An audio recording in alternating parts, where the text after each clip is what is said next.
choses qui ne changent jamais. Vous-même, vous savez. Bon, je dis qu'il y a des choses qui ne changent jamais, mais s'il vous plaît, est-ce qu'on peut admirer le changement de décor?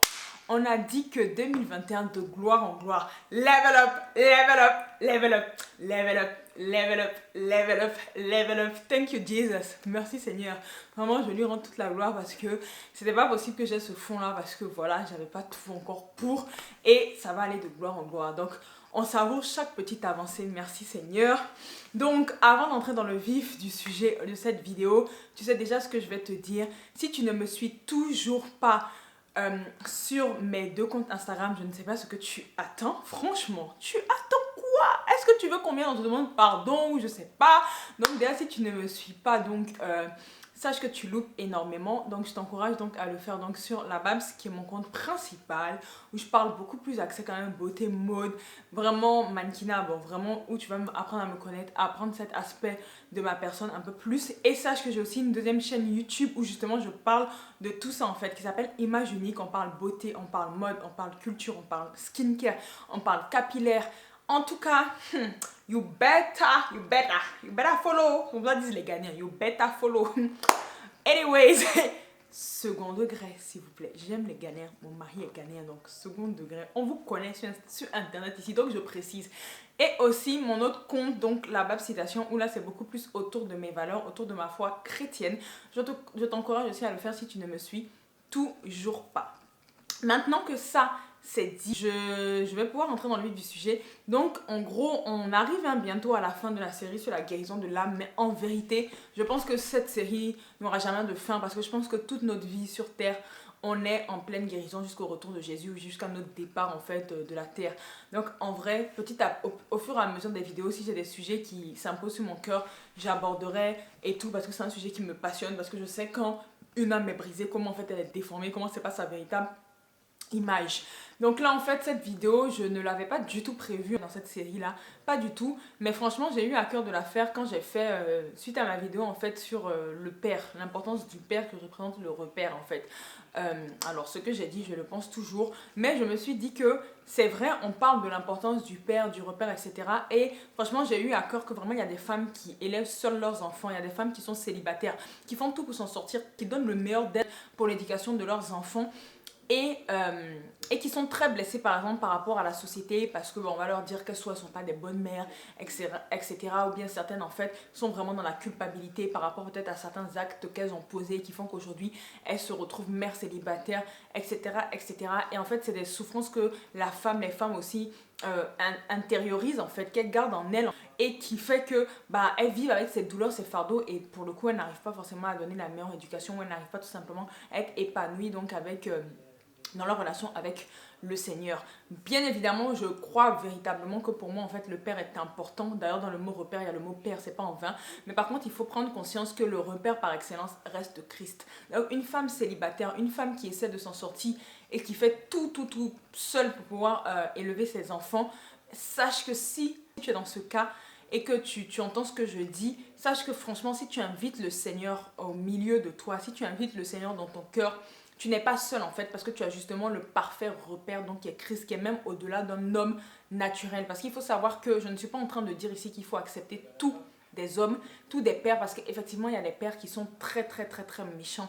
Il y a des pères en fait qui détruisent clairement la vie de leurs enfants, de leurs femmes. Par exemple, je pense à un père par exemple qui eux aussi, c'est un problème qu'ils ont dans l'âme, mais qui par exemple battent leurs femmes, etc. C'est pas un bon modèle aussi pour l'enfant. Donc des fois aussi, il ne faut pas avoir peur de rompre certains mariages ou de se séparer en fait de ces personnes qui abusent en fait, de ces hommes qui abusent et qui finalement ne sont clairement pas en fait des bons repères en fait pour vos enfants et pour vous-même, votre vie de femme. Donc je ne suis pas en train de dire ici qu'il faille absolument en fait avoir un père terrestre, parce que non, on veut les bons pères terrestres, on veut la qualité, dans la qualité. C'était vraiment l'introduction. Et donc du coup vraiment quand j'ai eu à cœur cette vidéo, j'ai demandé au Seigneur, ok, utilise-moi. Voilà, il faut que franchement moi j'essaie toujours de baser tous mes raisonnements sur la Bible, et c'est là où le Seigneur m'a dirigé dans l'étude de la vie de Agar. Alors franchement, je n'avais jamais vu l'histoire de Agar comme ça. Donc je vous encourage vraiment à prendre vos Bibles si vous l'avez, parce que ça va être quand même une étude un peu biblique ici. Donc c'est Agar et Ismaël, donc c'est-à-dire c'est au Genèse chapitre 16. Donc je vais recontextualiser pour les personnes par exemple qui connaissent peut-être pas cette histoire, etc. Mais je vous encourage vraiment à méditer la Bible jour et nuit. Ça vous envoie un niveau de sagesse divine et de maturité spirituelle qui est genre... Franchement, le Seigneur, il est trop bon. Bref, en gros, donc là, dans le contexte, en fait, il faut savoir que Abraham et Sarah, donc, ce sont les pères de la foi. Donc, c'est un couple. C'est vraiment, on appelle Abraham le père de la foi. Donc, Sarah aussi, qui est sa femme.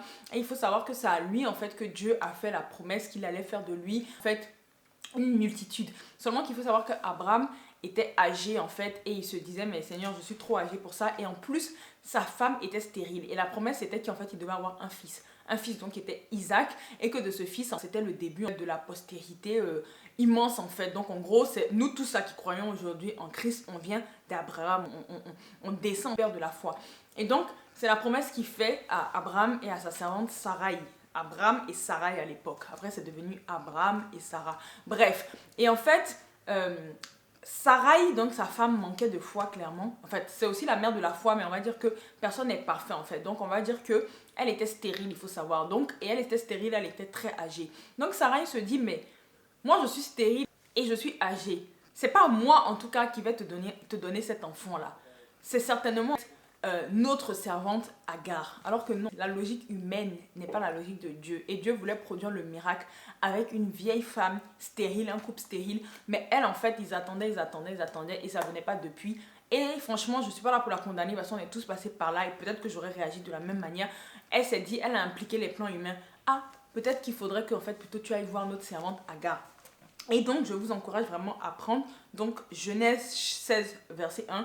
Sarai, femme d'Abraham, ne lui avait point donné d'enfant. Elle avait une servante égyptienne nommée Agar. Et Sarai dit à Abraham, « Voici, l'Éternel m'a rendu stérile. Viens, je te prie, vers ma servante, peut-être aurai-je par elle des enfants. » Abraham écouta la voix de Sarai, et ensuite vous pouvez lire le reste. En gros, il a écouté sa femme et Agar est devenue enceinte. Et ensuite, la Bible nous dit, après ça, quand elle se vit enceinte, Agar regarda sa maîtresse avec mépris. Vous lisez plus loin, on voit que Sarah donc s'est plaint, je ne vais pas tout lire, hein, mais Sarah s'est plaint à son mari et puis elle a dit que la femme que je t'ai dit d'aller voir pour qu'elle tombe enceinte pour avoir l'enfant de la promesse, regarde comment elle me parle avec mépris. Et là, Abraham va répondre à sa femme au verset 6. Voici ta servante est à ton pouvoir, agis à son égard comme tu le trouveras bon. Alors Sarai la maltraitera et Agar s'enfuit loin d'elle. Et il y a un point sur lequel je voulais revenir, il faut que je vous remette dans le contexte de l'époque. En fait, dans la culture de Sarai, ça se faisait. Là, Agar représente l'image de la mère porteuse. C'est ce qui est venu dans mon cœur quand je méditais et quand je préparais cette vidéo. Parce que la Bible que j'ai en fait, c'est une Bible expliquée, donc qui va en profondeur, qui nous explique certaines choses. Et on nous explique que lorsque Sarai dit à son mari que l'Éternel m'a rendu stérile, va vers Agar, en fait, elle venait d'un peuple de Mésopotamie. Vous pouvez faire vos recherches. Et lorsqu'une femme était stérile, la coutume voulait qu'elle fasse porter ses enfants par sa servante. Ces derniers étaient considérés comme ceux de l'épouse. En dépit de cette coutume, la tentative d'Abraham et de Sarai de procurer à Dieu un moyen d'amener un enfant dans la famille à travers l'union d'Abraham et d'Agar ne faisait pas partie du plan de Dieu.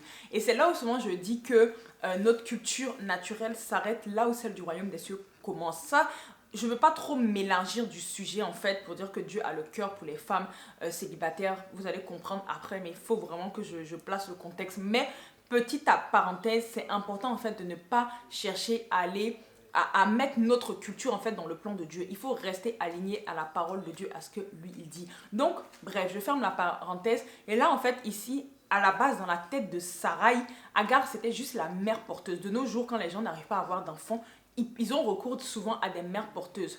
Et donc, pour elle, c'était ça. Mais qu'est-ce que Sarai va découvrir? Sarai va découvrir que Agar commence à la mépriser quand elle tombe enceinte, alors que pour elle, non, tu es ma servante en fait. Tu es à mon service et tu es juste la mère porteuse, mais ne viens pas chercher à prendre ma place. Vous voyez, je prends des mots plus justes pour que tout le monde comprenne. Et en fait, quand je méditais ça, le Seigneur me disait que la Bible ne dit pas tout. En fait, ce que j'avais à cœur plus tôt, la Bible ne dit pas tout. Mais la pensée qui m'est venue, c'était Agar n'était pas obligée d'accepter en fait. Elle n'était pas obligée d'accepter d'avoir des rapports intimes avec Abraham et avoir cet enfant. Si elle a accepté, quelque part, Dieu nous donne le libre arbitre. Donc à partir du moment où on accepte, c'est que quelque part, elle savait également dans quoi elle s'engageait. Et quand la Bible nous dit qu'elle a commencé à avoir du mépris envers Sarai, ça a été de sa part en fait un manque de soumission. Après tout, elle n'était la servante, effectivement. Comme je dis, je ne suis pas en train de justifier le geste de Sarai qui a péché clairement.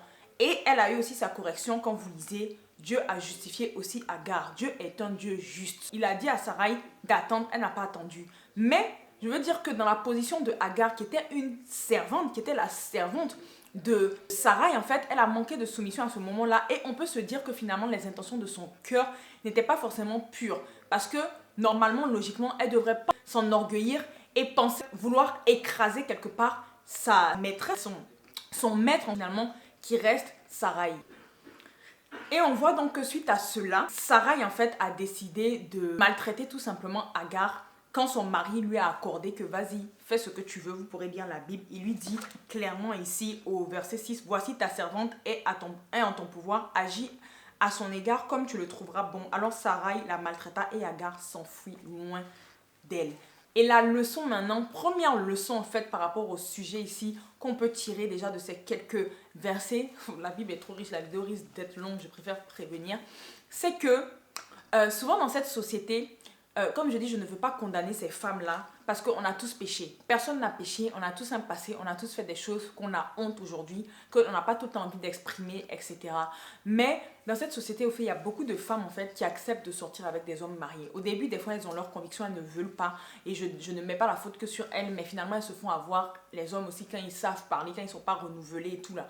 Ils ont une manière de t'avoir et tout et finalement, elles finissent par tomber amoureuses de ces hommes mariés là. Et du coup, même des fois, aller jusqu'à avoir des enfants. Et souvent, j'ai déjà entendu ces femmes-là se plaindre que, ah, le gars ne m'aime pas, le gars est toujours avec sa femme, le gars est ceci, le gars avec cela. Avec tout mon amour aujourd'hui, ce que j'ai envie de vous dire, c'est que quelque part, c'est normal. Il faut comprendre, et quand je lisais, j'avais vraiment ça à cœur, que quand on prend, tout tire son origine de la Bible en fait. Tout ça, il n'y a rien de nouveau sous le soleil. Il faut comprendre que l'institution du mariage est très sacrée aux yeux de Dieu. Devant Dieu, Abraham et Sarai étaient mariés. Donc quelque part en fait, il faut savoir que un homme qui est marié là et qui va voir ailleurs, très souvent, alors je dis pas que ça n'existe pas où il quitte sa femme, et même quand il quitte sa femme pour sa maîtresse, c'est pas bon parce que c'est pas un bon fondement. Mais je veux dire que même très souvent, même, il quittera jamais sa femme pour la maîtresse, jamais. Pourquoi? Parce qu'en fait, ils honorent, pour moi, ils honorent pas parce que tu te trompes, mais ils honorent plus leur femme que leur maîtresse. En fait, leur maîtresse, c'est juste, entre guillemets, la deuxième. Comme on dit en Côte d'Ivoire chez nous, c'est le deuxième bureau là. Et c'est pour ça que souvent, les maîtresses se plaignent qu'ils ne m'aiment pas, ils ne s'occupent pas de nos enfants, etc. Mais qu'on le veuille ou non, pour lui, tu étais juste le second bureau et il aura toujours le cœur de sa femme en fait en premier dans la plupart des cas. Même si la manière dont il aime sa femme là, c'est mauvais puisqu'il est capable de la tromper. Donc pour finir, au final, c'est tout le monde qui souffre. C'est les trois qui souffrent parce que même lui qui fait ça, il souffre. Je ne suis pas en train ici de condamner enfin l'homme uniquement. Et en général, en fait, les conséquences de ces femmes, souvent qui sont les deuxièmes et tout, c'est qu'elles vivent dans l'amertume, elles vivent dans le regret. En fait, elles se sentent pas dignes, en fait, elles sont remplies de blessures. Et c'est pour ça que vraiment, ma soeur, ce n'est jamais une option, ce n'est jamais une solution de sortir avec un homme marié. Quand même, bien même il vient, il te berne, etc. Parce que ça existe aussi dans l'église.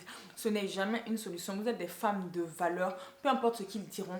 N'acceptez pas. Pareil, si tu es un homme marié qui tombe cette vidéo et tu as pour habitude de draguer les sœurs alors que tu es marié, s'il te plaît, vraiment, si ça ne va pas dans ton couple, va voir ta femme, parler et tout, mais ne viens pas en fait, en guillemets, détruire finalement la vie de la deuxième, mais également de la première en fait, parce que finalement, quand on lit l'histoire, on voit même que c'est les deux femmes qui souffraient et je pense pas que Abraham lui-même, il était en paix en fait. Je ne pense pas. Et là, on assiste vraiment à un cas d'adultère en fait. Qu'on le veuille ou non, même si c'est pas dans le même concept et c'était plus pour par rapport à la culture, ils ont voulu mettre leur plan, ça reste un cas d'adultère. Dieu, il avait marié Abraham et Sarai, qui sont devenus Abraham et Sarah. Mais non, en fait, Abraham et Agar. Donc, devant Dieu, en fait, ça reste de l'adultère. Et là, on a déjà cette leçon que les conséquences de l'adultère sont très mauvaises. Et un homme marié prendra toujours le parti de sa femme, peu importe en général. Je prends dans la plupart des cas. Là, je fais une généralité, il y a des exceptions. Mais il prendra toujours le parti de sa femme et non pas de vous, que peut-être il est sorti avec vous, qu'il a enceinté, aussi dur soit-il. on a le cas ici où Abraham a dit à sa femme, fais ce que tu veux. Suite à cela, donc, on voit que Agar est tellement mal qu'elle décide de fuir, elle décide de partir. Et c'est là où on peut dire que finalement, la main de Dieu intervient dans la vie de Agar. C'est là où on voit que Dieu est un bon père et qu'il ne prend pas garde à nos péchés. Il ne regarde pas et qu'il nous pardonne et qu'il nous aime profondément. Donc, je lis. Donc, c'est au verset 6. Donc, alors Sarai la maltraita et Agar s'enfuit loin d'elle. L'ange de l'Éternel la trouva près d'une source d'eau dans le désert, près de la source qui est sur le chemin de Shur. Il dit, Agar, servante de Sarai, d'où viens-tu et où vas-tu? Elle répondit, je fuis loin de Sarah, ma maîtresse. L'ange de l'Éternel lui dit, on est au verset 9, retourne vers ta maîtresse et humilie-toi sous sa main. L'ange de l'Éternel lui dit, je multiplierai ta postérité, elle sera si nombreuse qu'on ne pourra la compter. Et en fait, quand je méditais dessus, donc, quand je parlais tout à l'heure que des fois il y a des femmes célibataires, là c'est vrai que Dieu m'a vraiment mis à cœur dans ce cas-là, des femmes qui sont célibataires et qui sont sorties avec des hommes mariés, qui ont eu un enfant, qui se sont retrouvés seuls. J'ai même entendu une fois une que je connaissais en particulier qui disait qu'elle sortait avec un homme marié et elle n'arrivait pas à avoir d'enfants. Ses relations aussi ne réussissaient pas en fait. Et elle disait qu'elle est capable de sortir avec un homme marié juste pour tomber enceinte et qu'elle accepte que la personne en question en fait reste avec sa famille parce qu'elle sait qu'il ne va jamais quitter. Donc les femmes, des fois, certaines sont conscientes, mais tellement elles voulaient l'enfant, en fait, elle était prête à l'élever seule. Je ne juge pas parce que je pense qu'on a tous, comme je dis, nos forteresses, nos systèmes de pensée. Mais malheureusement, ce système de pensée, pas les femmes qui pensent comme ça, ce système de pensée est égoïste, je dis ceci. Parce que l'enfant qui va venir au monde, il va venir en fait sans père en fait, qu'on le veuille ou non, sans père. Et c'est des histoires qui sont quand même lourdes. Ça a des conséquences dans la vie de l'enfant, dans votre vie. Alors, bien évidemment en fait, si Dieu a permis que ces femmes-là, ou même celles qui sont mères célibataires pour d'autres raisons, comme je dis, tout le monde a une leçon à travers cette histoire, mais si vous ne vous retrouvez pas dans le côté adultère ou tout ça, bah, prenez ce que vous avez à apprendre. Mais je veux dire, à partir du moment où vous avez eu un enfant, peu importe la relation, vous étiez ensemble, ça c'est fini, vous êtes seul maintenant, peu importe la relation, il faut savoir que Dieu, là, c'est des destinées. Il n'envoie pas un enfant pour que l'enfant erre. On a le cas de Moïse, on a le cas également de David. David était issu de l'adultère. C'était un enfant adultère. C'était un enfant qui était profondément rejeté. Pourtant, Dieu a fait de David, Dieu l'a restauré et il est même devenu roi. Dieu avait une destinée pour cet enfant. Moïse également qui est né pendant qu'on tuait les petits Hébreux. Malgré ça, si je ne me trompe pas, en tout cas, c'était sous le règne de Pharaon où il les tuait. Et pourtant, Moïse quand même avait une destinée, il a été rescapé. Donc pour vous montrer qu'une vie là, c'est une vie, peu importe comment tu viens. Mais cette vie portera de fruits si elle baigne vraiment dans l'atmosphère où Dieu est là, où Dieu règne, où Dieu est souverain, tout simplement. Donc, j'ai fait beaucoup de parenthèses, I'm sorry, j'ai prévenu que la vidéo était tellement profonde, c'était tellement long que c'est pour ça aussi. Donc je reviens, Agar donc elle fuit suite à ça. Combien de femmes en fait aujourd'hui se sentent tellement mal par rapport à des blessures, parce qu'elles sont mères célibataires, parce qu'elles vivent dans la culpabilité, parce qu'elles sont sorties avec des hommes mariés et finalement elles tombent en dépression, elles tombent dans des déserts. J'ai une réponse pour vous aujourd'hui. L'ange de l'Éternel la trouva près d'une source d'eau dans le désert. Près de la source qui est sur le chemin de Shur. Il faut savoir que chaque mot dans la Bible a un impact. Quand là, la Bible parle d'une source d'eau, il faut comprendre que la source d'eau représente la vie. Et ça me fait penser directement à la femme samaritaine. La femme samaritaine elle allait au puits de Jacob parce qu'elle recherchait cette source d'eau qui donnait la vie. Mais elle ne trouvait pas en fait. Et celui qui pouvait lui donner, c'était Jésus. L'Ancien Testament est l'ombre des choses à venir. Donc clairement là c'est une image du Jésus dans nos vies. Donc, et on nous dit que dans le désert. Elle était près d'une source d'eau dans le désert. Il faut comprendre que dans le désert, quand on parle de désert dans la Bible, ça représente les périodes creuses. Ça peut représenter la dépression. Ça peut représenter aussi au travers de la dépression, tu peux avoir une opportunité. En tout cas, ce n'est pas forcément tout le temps positif à premier abord, mais quand vous creusez, ça l'est. Et donc là, en fait, Agar était dans cette attitude dépressive. Elle ne se sentait pas bien. La culpabilité, le regret, etc. Et quelque part, elle cherchait Dieu. Et Dieu l'a entendu. Il dit, Agar, servante de Sarai, d'où viens-tu et où tu vas? Dieu vous connaît, vous femmes célibataires, vous femmes qui avez de l'amertume. Il prend soin de vous. Si vous êtes seul avec votre enfant, il se souvient de vous. Parce que finalement, c'est son enfant avant vos enfants. Elle répondit, je fuis loin de Sarai, ma maîtresse. L'ange de l'Éternel lui dit, retourne vers ta maîtresse et humilie-toi sous sa main. Et là, en fait, il y a quelque chose de très puissant qui est sur mon cœur. C'est qu'il faut comprendre que quand on fait appel à Dieu, en fait, quand on crie à Dieu, il nous entend. Là, Sarai a crié à Dieu. Dieu va lui répondre parce que Dieu vient, il se fait désirer, c'est normal. Il frappe à la porte, à toi d'ouvrir. Et là, Dieu vient, mais il lui donne une direction précise. Il lui dit, retourne chez ta maîtresse et humilie-toi. Pourquoi? Parce que plus haut, on a vu que, en fait, Agar a méprisé sa maîtresse. Quand bien même c'est sa maîtresse qu'il a donné à son maître, Dieu est juste. Il n'aime pas, en fait, quand on se comporte pas bien et tout. Il dit, retourne chez ta maîtresse et humilie-toi sous sa main. Et là, il lui dit, je multiplierai ta postérité. Elle sera si nombreuse qu'on ne pourra la compter. Et là, franchement, encore un autre aparté, j'ai juste envie de dire que souvent, on prie Dieu pour qu'il nous donne des choses, etc.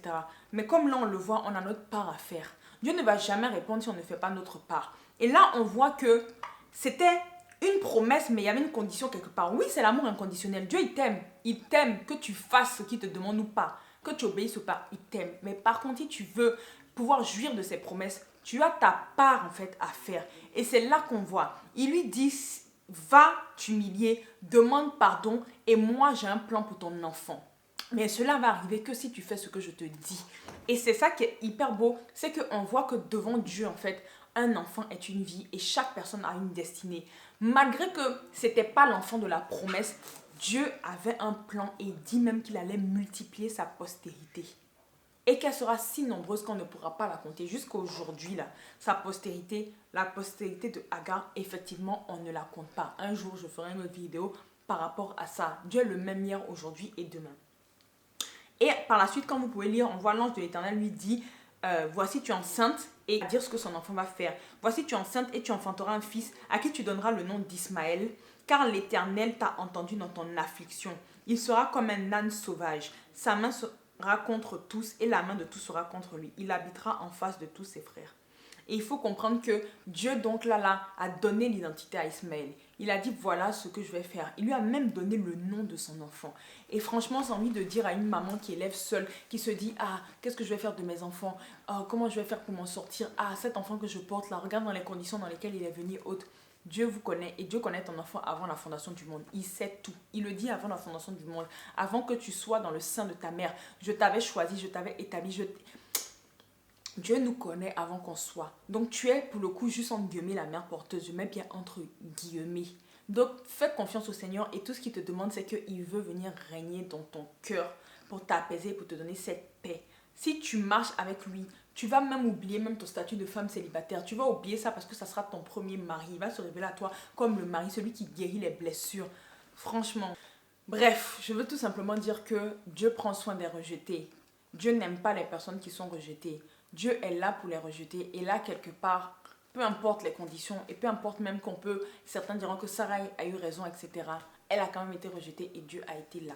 Je vais un peu sauter en fait son histoire et on va partir maintenant en Genèse chapitre 21. Parce que c'est là où on entend encore parler donc de Agar. Genèse chapitre 21, donc au verset 9. Donc là, il faut savoir qu'en temps, Abraham et Sarai ont eu Isaac, l'enfant de la promesse, etc. Parce que Dieu ne se répond pas de sa parole. Même s'ils ont péché, Dieu leur a donné. Et on voit que donc, Sarah vit rire le fils qu'Agar l'Égyptienne avait enfanté à Abraham. Elle dit à Abraham, chasse cette servante et son fils, car le fils de cette servante n'héritera pas avec mon fils, avec Isaac. Cette parole déplut fort aux yeux d'Abraham à cause de son fils. Mais Dieu dit à Abraham, que cela ne déplaise pas à tes yeux à cause de l'enfant et de ta servante. Accorde à Sarah tout ce qu'elle demandera, car c'est d'Isaac que sortira une postérité qui te sera propre. Je ferai aussi une nation du fils de ta servante, car il est ta postérité. Et là, en fait, Abraham se leva de bon matin. En gros, il a dit à Agar de partir tout simplement. Il a écouté sa femme et elle s'en alla et s'égara dans le désert de Beer-Sheba. Donc là, je ne vais pas faire trop de commentaires parce que ça revient à ce que je disais au début que devant Dieu, Dieu regarde vraiment les personnes qui sont sous l'institution. Quoi qu'on dise, en fait, l'institution, c'était Abraham et Sarah. Et je pense qu'ils se sont repentis et il n'est plus sorti avec Agar. Donc, quelque part, quand Sarah n'a pas apprécié que...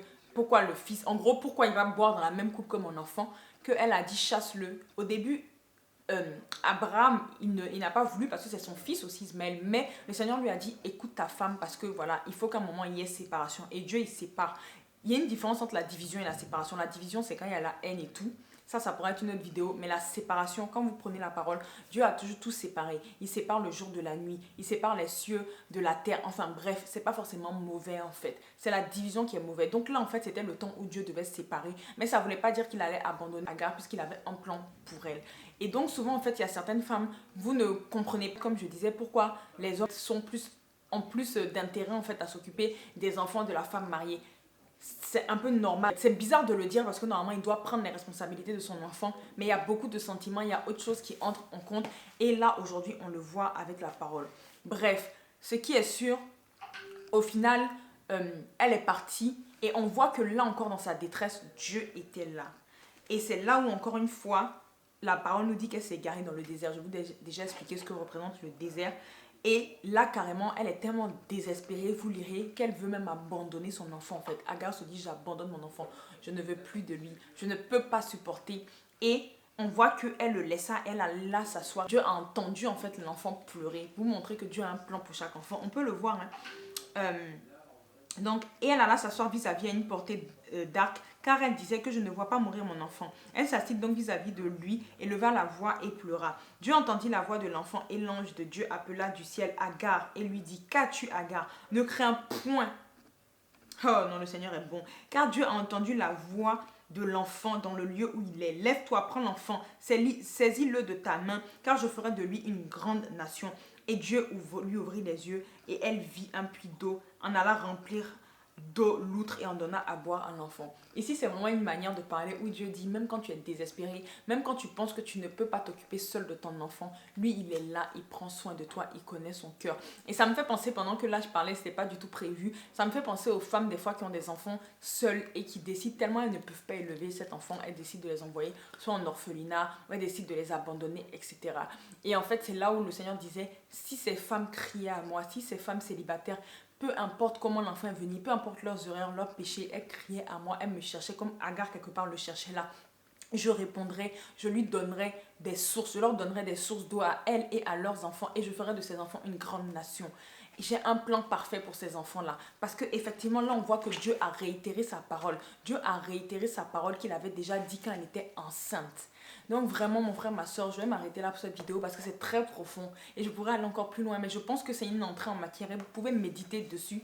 Vous qui êtes célibataire, en tout cas, maman célibataire, maman veuve, parce qu'en fait, il y a beaucoup de cas dans la Bible qui parlent des femmes seules. Il y a même Ruth et Naomi, j'en avais déjà parlé, qui est un bon exemple aussi dans une autre vidéo, donc je ne vais pas rentrer dedans. Il y a énormément d'exemples, mais vraiment cet exemple était sur mon cœur parce qu'il y a beaucoup de femmes qui sont culpabilisées, qui sont blessées par la société parce qu'on va leur dire qu'elles sont sorties avec des hommes mariés, qu'elles ont abandonné les enfants, etc., qu'elles ne savent pas s'occuper de leurs enfants, que ce ne sont pas des bonnes mères, que oui, sans père, elles sont foutues. Le repère par excellence est Christ. Si vous acceptez le Seigneur comme sauveur et Seigneur personnel, sachez qu'il s'occupera de vos enfants. Sachez qu'il sera là. Sachez qu'il vous donnera de cette eau. Vous allez boire à sa table. Vous allez boire de sa coupe. Vos enfants également vont boire. Et il a une promesse pour vos enfants. Il a une promesse. Vos enfants ne vont pas forcément finir délinquants comme on fait croire que les femmes célibataires, c'est que des délinquants qu'elles élèvent. Non, pas forcément. Parce que si vous avez Christ et le Saint-Esprit à vos côtés, vous avez mais bien plus qu'un père naturel. Il y a des pères naturels qui sont présents. Il y a des mariages où il y a la présence du père et autres, mais pourtant ça ne fonctionne pas. Pourtant les enfants, ça ne va pas. Pourtant la femme est triste. Pourquoi? Parce qu'il n'y a pas Dieu au centre. Tout simplement. Et en fait, ce qui change un foyer, c'est Dieu. Donc même une mère célibataire, sache que Dieu peut t'utiliser, peu importe tes erreurs, ton passé, que tu sois sorti avec un homme marié, dès lors que tu acceptes, il frappe à la porte, tu acceptes de lui ouvrir, il va t'utiliser et toi-même tu vas même pas sentir la différence en fait, tu vas même pas sentir que tu es une mère célibataire. Ça me fait penser à une maman solo justement que je follow sur Instagram qui a fait un post à ce sujet où on lui demande tout le temps comment tu fais pour élever ton enfant seul et autre. Elle a eu son enfant de le monde, en temps elle a donné sa vie à Christ et tout, et elle a un passé très lourd, elle était dans la drogue et tout, pour vous montrer que malgré ça Dieu a réécrit son histoire. Aujourd'hui c'est une grande servante de Dieu et elle a expliqué que je ne suis pas seule, en vérité je ne suis pas seule parce que j'ai une foule à côté de moi, autour de moi. Pourquoi? Parce que j'ai Christ avec moi, j'ai le Saint-Esprit. Et elle a dit que des fois il y a des personnes, en fait vous êtes entourés, il y a des familles, elles sont entourées, il y a tout, il y a papa, il y a maman et tout, mais pourtant c'est vide. C'est vide, pourquoi? Parce qu'ils n'ont pas la source d'eau qui est Christ. Donc aujourd'hui, maman solo, maman en couple, maman mariée ou pas, ma simple prière pour vous, c'est que vraiment, que vous vous repentez de tout votre cœur et que vous acceptez le Seigneur comme Jésus-Christ, comme votre Seigneur et Sauveur personnel, et il fera de grandes choses pour vous. Il vous consolera comme il a consolé Agar. Vous pouvez lire la suite, vous verrez, aller plus en détail. Et il il va guérir vos blessures et en plus de ça, il va faire de votre enfant une source de bénédiction. Donc, c'en est tout pour cette vidéo. Elle est déjà assez longue et je vous donne rendez-vous pour la prochaine vidéo. En tout cas, cette série sur la guérison de l'âme est assez profonde au fur et à mesure que j'avance. En tout cas, merci. Je m'arrête là parce que j'ai beaucoup parlé. Bisous!